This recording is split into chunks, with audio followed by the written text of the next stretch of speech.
ফেসবুকে তো অনেক ধন্যবাদ দেই। আমাদের এত সুযোগ সুবিধা দিয়ে দিচ্ছে, আমরা এক প্রান্ত থেকে আরেক প্রান্তে মানুষের চিনি জানি, তাদের কমেন্ট নিতে পারি, তাদের ভালোবাসা নিতে পারি, তাদের ভালোবাসা দিতে পারি। এই জন্য ফেসবুক কোম্পানিকে আসসালামু আলাইকুম। হ্যালো এভরিওয়ান, সবাই কেমন আছেন? আলহামদুলিল্লাহ, আমি তো অনেক ভালো আছি। প্রতিদিনের মতন আজকেও একটা রান্না নিয়ে হাজির হয়ে গেলাম। আর আমি আজকে রান্নাটা কী করতেছি, আমি আজকে মিষ্টি কুমড়া দিয়ে বড়াটা তেলাপিয়া মাছ রান্না করব। যেহেতু বেশি রান্না করব না, শুধু একটাই রান্না করব। এখন রাত 9টা বাজে গেছে, শুধু খাবার আছে, এই জন্য তারপরে একটা তরকারি রান্না করি। আর এইটা তেলাপিয়া মাছ দিয়ে মিষ্টি কুমড়া, আর সবসময় তরকারি দিয়ে মাছ রান্না করি, এইটা বলতে পারেন। আমার ঘরের মানুষ সে তরকারি ছাড়া মাছ খায় না, আর আমার কাছে সবসময় ভুনা টুনা মাছ ভালো লাগে।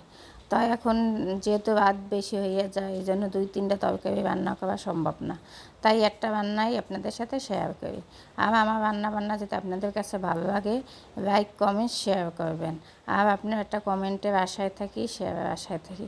আপনাদের একটু সাপোর্ট, ভালোবাসায় আগাই যাব। যাই হোক, আমার রান্না কেমন হয় বলবেন।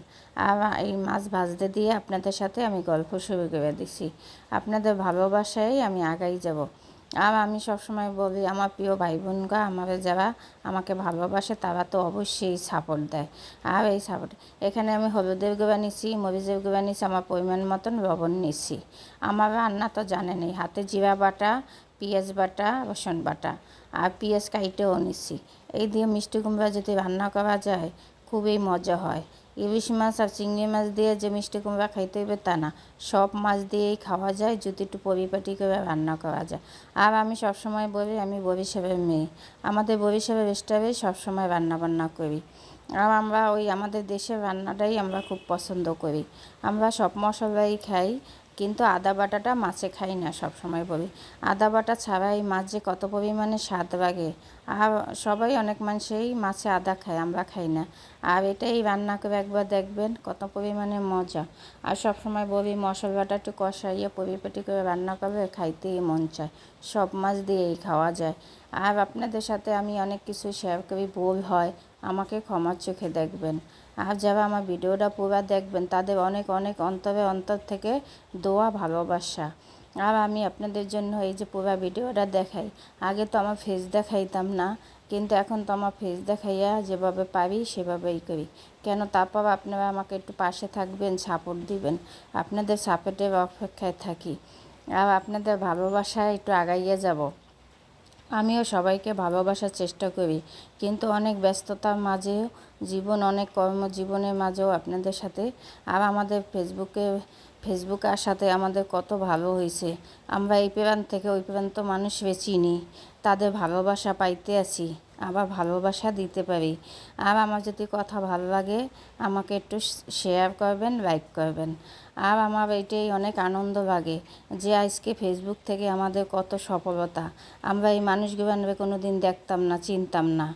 আর এখন ফেসবুকেতে কত দেশের মানুষের চিনি, কত মানুষের ভালোবাসা পাই।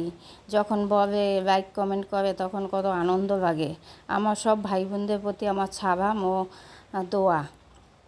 আর সব সময় আমি বলি যে আমাকে আমার প্রিয় ভাই বোনরা আমাকে সাপোর্ট দিবেন, আপনাদের সাপোর্টের বিষয়ে। আর আমি এখন অনেক ব্যস্ত থাকি দেখে রেসিপি দিতে পারি না, একটু সমস্যায় আছি। আমি রেসিপি যখন পারবো তখন দিব।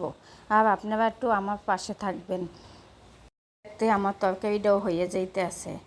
আর আমি এখন ডাইকে দিব, ডাইকে দিয়ে তারপরে রান্না করব। আর পরিমাণ মতন পানি দিছি। আর ধনিয়া পাতা আনছি, ধনিয়া পাতাটাও বাইছে নেব। আর ধনিয়া পাতা ছাড়া তো আমার তরকারি ভালো লাগে না। এই যে আমার তরকারিটা হয়ে গেছে, ধনিয়া পাতাও দিতে আছি, দিয়ে কতক্ষণ পরেই নামাই ফেলবো। আর আপনাদের প্রতি আমার অনেক অনেক দোয়া ও ভালোবাসা। আর যারা যারা আমার ভিডিওতে কমেন্ট করেন, তাদের জন্য। আর এই যে আমার তরকারিটা হয়ে গেছে, এখন আমরা ভাত খেতে বসবো। আর সবাইকে প্রতি আমার অনেক অনেক সালাম রইল। যারা আমাকে ভালো থাকেন, সুস্থ